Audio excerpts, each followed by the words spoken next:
Bonjour à tous, j'espère que vous allez bien et que vous progressez dans votre formation. Lors de l'examen du permis de conduire, vous serez interrogé oralement et ce sera noté sur 3 points. Les 3 thèmes abordés lors de cette interrogation seront les vérifications intérieures et extérieures, des questions de sécurité routière et des questions de premier secours. Dans cette vidéo, on va aborder les questions de premier secours. Surtout, pensez à vous abonner, activez la cloche et mettez un pouce bleu, ça pourra m'aider à être référencé dans les vidéos YouTube. Je vous laisse, je vous souhaite une bonne vidéo, à tout de suite. Mettez toutes les chances de votre côté pour obtenir le permis de conduire. Les questions de premier secours seront notées sur 1 point. 1 point, ce n'est pas négligeable, ça peut faire basculer la balance à un moment donné pour obtenir ce fameux permis. On commence tout de suite avec les questions sur la protection.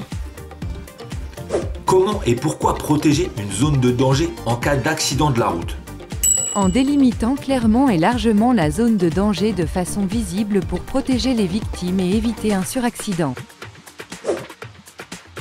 En cas de panne ou d'accident, quel autre accessoire de sécurité est obligatoire?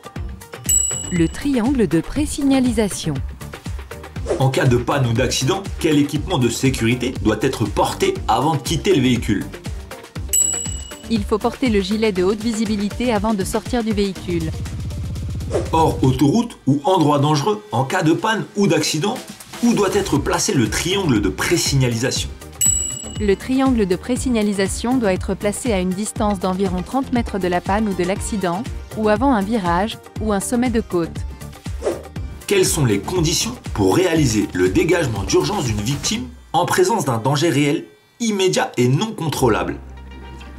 La victime doit être visible, facile à atteindre et rien ne doit gêner son dégagement. Il faut être sûr de pouvoir réaliser le dégagement de la victime. Un dégagement d'urgence de la victime est nécessaire, où doit-elle être déplacée?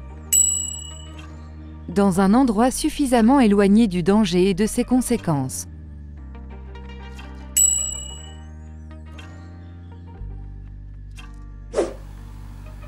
Dans quelle situation peut-on déplacer une victime? En présence d'un danger réel, immédiat, non contrôlable.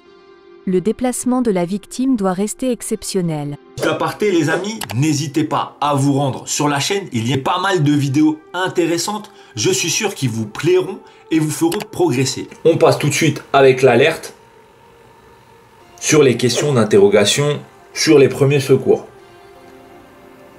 Quels sont les numéros d'urgence à composer? Le 18, numéro d'appel des sapeurs-pompiers. Le 15, numéro d'appel des SAMU. Le 112, numéro de téléphone réservé aux appels d'urgence et valide dans l'ensemble de l'Union européenne. L'alerte auprès des services de secours doit-elle être rapide et précise?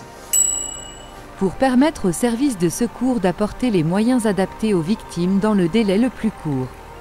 Lors d'un appel avec les services de secours, pourquoi devez-vous attendre que votre correspondant vous autorise à raccrocher? Car il peut nous conseiller ou nous guider dans la réalisation des gestes à faire ou ne pas faire jusqu'à l'arrivée des secours.